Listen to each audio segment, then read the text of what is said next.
dari jurnal transaksi sebelum kita pindah ke jurnal kertas kerja. Jadi ya, kalau kepemilikannya lebih dari 50%, kita tuh harus buat jurnal transaksi dan kertas kerja. Nah, supaya kita bisa buat jurnal kertas kerja, kita harus menyiapkan T account-nya investment sama income from S dulu. Siapa di antara kalian yang sudah menghitung saldonya investment, atau siapa di antara kalian yang sudah menghitung saldonya income from S? Boleh ceritakan di sini? Mulai dari Dari mana? jurnal transaksi, Gimana? Kita mulai dari angka yang mana? 360.000 di debit, Oke. Kemudian, dikurangi 18.000 di kredit, bagus. Lalu, tambah lagi 54.000, mm-mm, sama dikurangi 28.000. bagus. 360, katanya Elizabeth tadi dikurangi 18, ditambah 54, kemudian dikurangi dengan 28.800. Bagus, L. 367.200. Kemudian, Elizabeth. Berarti jawabannya Sofia benar ya, Sof? Bagus, Sof. Kemudian Elizabeth, kalau kita mau lanjut ke tahun kedua ya, saldonya lanjut nggak, L? Kalau untuk investment. Mulai dari nol ya, saldo di sini tuh mulai dari nol kah? Atau melanjutkan tahun lalunya? Bagaimana, L? Lanjut, Gimana, L? Elizabeth lanjut. Kustiono tadi mana? Saya Ya, berapa lanjut. berarti? Lanjut. Berarti berapa? 367.200. Oke, lanjutkan. Untuk tahun keduanya berarti ini no entry ya. Kalau yang ini memberikan efek apa? 9.000 di sebelah Di kredit, kredit. Berarti nambah atau ngurang? ngurang. Ngurang. Terus kemudian ada kredit lagi L. Berapa? 45.000. Ngurang lagi. Terus ada lagi? Sama ngurang lagi di kredit lagi 1.800. Oke. Berarti ya, investment itu adalah aset. Oleh karena itu, semua yang di sisi debit kiri menambah, semua yang di kanan kredit mengurang. Dan sifatnya aset dari tahun ke tahun itu saldonya selalu berlanjut. 367.200 kurangi dengan semua sisi sebelah kredit, hasil akhirnya adalah 311.400. Ada yang ketemu sama dengan angka ini? Sofia ketemu 311.400 lagi nggak, Sof? Sama, Bu. Oke, bagus. Investment in S tadi sudah di cross check bersama Elizabeth. Ada yang sudah hitung income from S selain Sofia, selain Elizabeth mungkin? Oh, income from S bersama Arsya. Dimulai dari angka berapa, Arsya? Yang 2020 berarti itu yang menerima income berarti di kredit 54.000. Betul. Jadi ya, itu teman-teman sekalian mengamati. Kalau investment itu akan disebutkan di semua jurnal. Kalau income itu hanya di net income. Terus sama? Di amortisasi. Iya, betul. Amortisasinya sebelah debit atau kredit, Arsya? Kredit 28.800. Income from S? Sorry. Di debit. Debit. Sorry, Bu. Oke. Kemudian income from S-nya, kalau saya tanya saldo akhirnya, gimana cara menghitungnya? 54 dikurangi 28.800. Iya, berarti Arsya bisa jawab begitu itu kenapa? Karena income from S itu adalah revenue, pendapatan. Nah, pendapatan itu bertambahnya di kredit, berkurangnya di debit. Kemudian sifatnya pendapatan itu kebalikannya aset tadi. Tahun depan saldonya tidak boleh lanjut. Berarti mulai dari nol lagi, Arsya. Kemudian tahun 2021 mana yang ada income from S-nya? Itu 45.000 di Sebelah mana? Ya, di debit debit. 45.000 Kemudian sama 1.800 di debit juga. ya. Nah, kita jumlahkan saldo akhirnya di sebelah manakah ini? Di debit. Debit. Terus ini aneh. Tadi katanya income from S itu pendapatan. Kenapa pendapatan kok bisa punya saldonya di debit? Loh kan aneh. Harusnya kan di kredit, Arsya. Kenapa ayo tadi tahun kedua?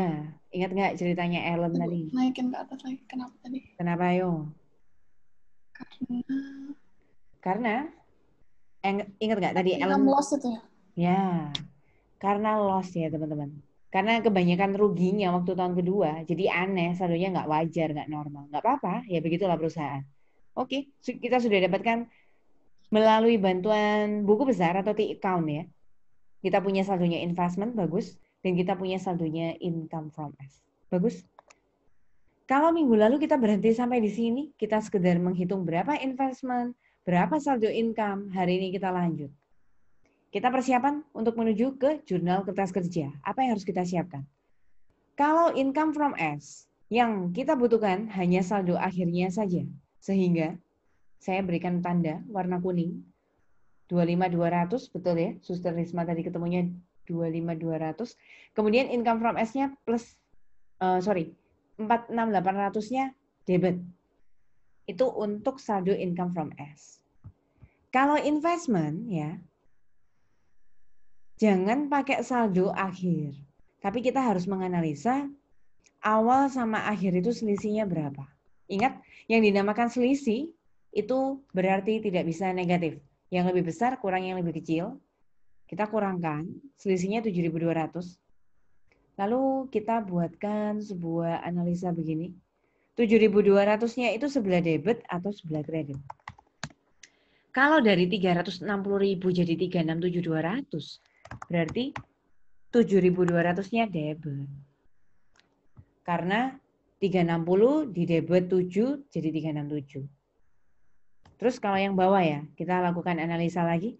367.200 selisihkan dengan 311. Ingat, namanya selisih itu tidak bisa negatif. Ambil yang lebih besar, kurang yang lebih kecil. Kemudian kita tuliskan analisa kita di sini.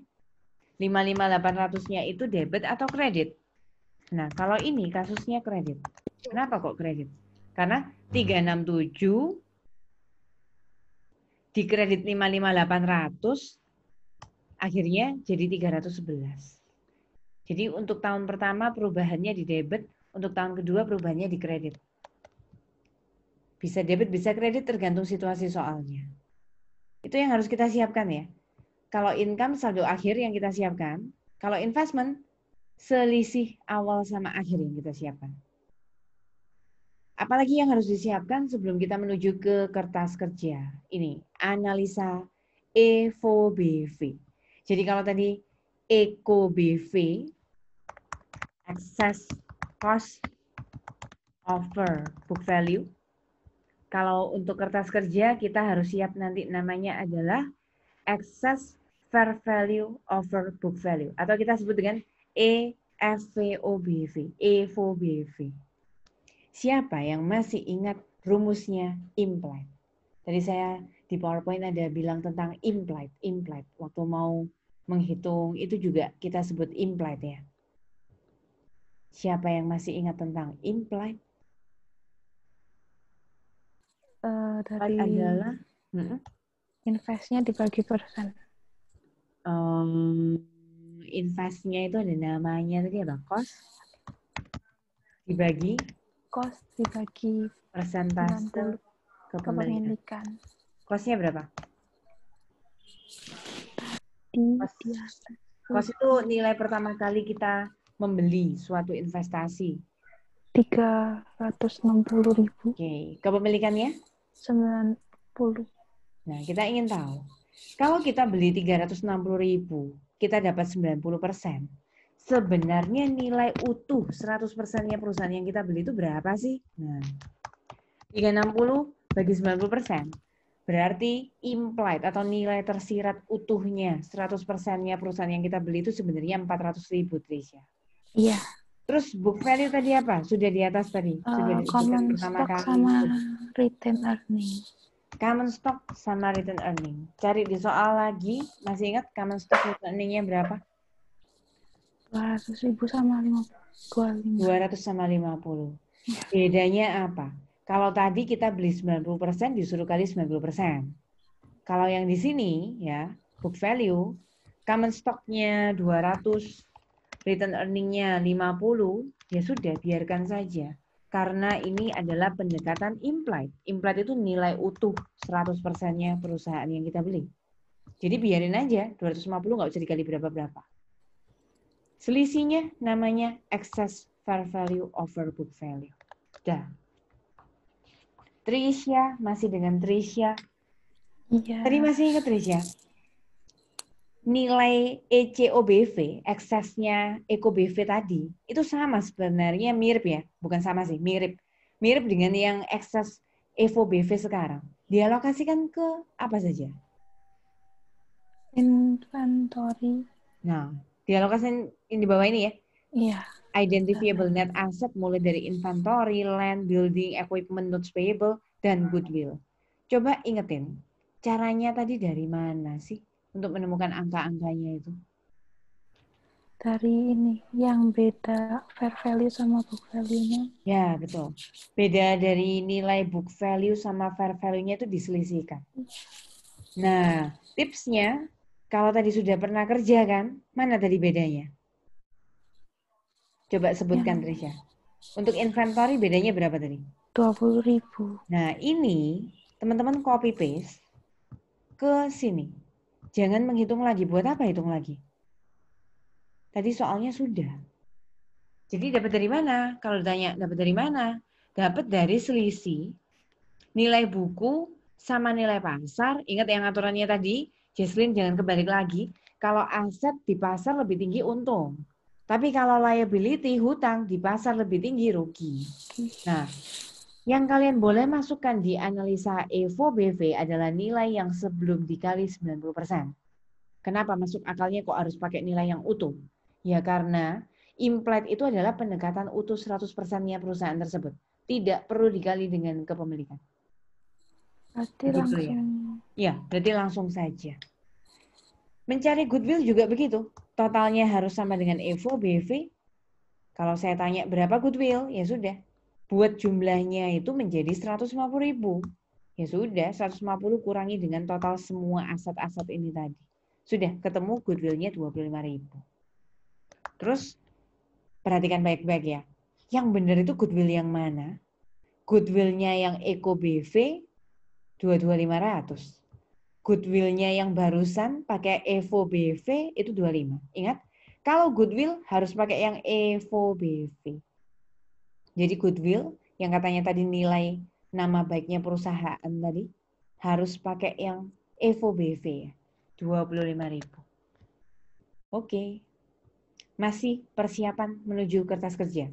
Kita akan menyiapkan tabel amortisasi mirip seperti yang tadi, cuma tambahin kata-kata unamortized excess. Jadi kalau tadi cuma amortisasi, kalau yang ini kita tambahkan kata-kata unamortized excess.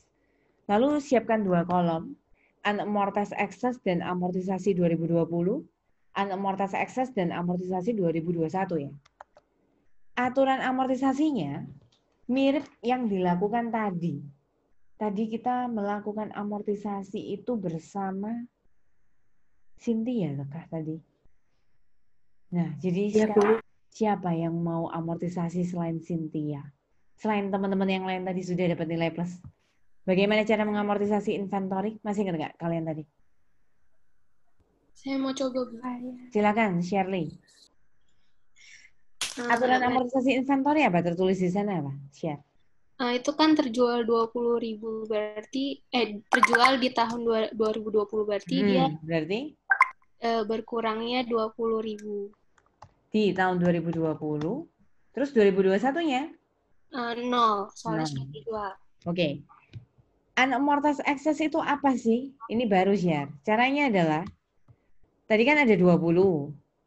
Sudah berkurang 20. 0. Gitu cara mengisi unamortized excess. Jadi sisa excess yang belum diamortisasi. 20 sudah dihapus 20 ya 0. Tapi misalnya di sini 20 baru dihapuskan 10 ya sisanya 10 dan seterusnya. Lagi share. Land tadi aturannya apa? Tadi berapa? Ingat nggak? Land. Land itu nggak ada umurnya. Ya, satu-satunya aset di ekonomi yang nggak boleh disusutkan itu kan tanah. Jadi tanah itu pasti tidak didepresiasi. Sehingga bagaimana sih?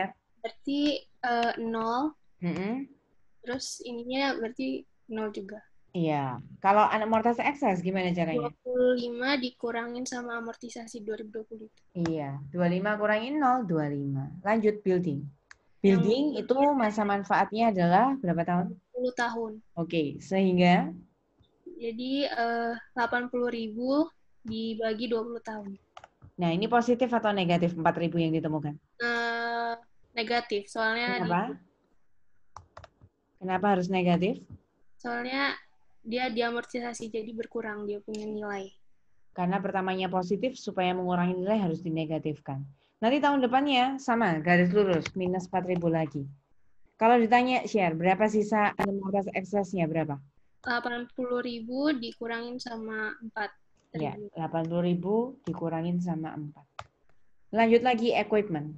Equipment-nya masa manfaatnya adalah 5 tahun, sehingga Berarti minus 10 dibagi 5 tahun. positif atau negatif? Positif. Ya, karena awalnya negatif, maka sekarang hasilnya harus positif. 2021 berapa sih? 2.000 juga. 2000 juga. Terus kalau ditanya di sini sisanya bagaimana caranya? Berarti 10.000 dikurang sama 2.000. Gimana? Minus Ayo coba kamu jawab berapa berarti?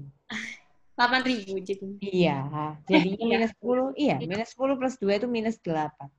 Oke, notes payable. Berapa tahun jatuh temponya? Coba kita bagi dengan... Notes payable dilunasi. Berarti nggak ada jatuh temponya, berarti kita nggak usah amortisasi per tahun, langsung habis di tahun 2020. Berarti di tahun 2020-nya negatif 10, 2021-nya 0. 0. Kalau ditanya berapa sisanya? 10 kurangi 10 berarti 0. 0. Goodwill itu sifatnya selalu tidak diamortisasi, sehingga amortisasi 2020-nya 0. 2021-nya 0. kalau ditanya berapa sisa unamortized-nya berarti Tetap 25.000. betul. 25 kurangi 0, 25. Bagus, Shirley. Ini Shirley Sulistyo kah? Iya, Bu. Oke, siap. Jumlahkan ke bawah. Nah, ini kita tinggal jumlahkan ke bawah, sudah selesai. Persiapan kertas kerja kita selesai, teman-teman. Kita harus menyiapkan T-account, investment, income, analisa implied, biar ketemu ini, unamortized sama amortisasi. Sudah deh, kita siap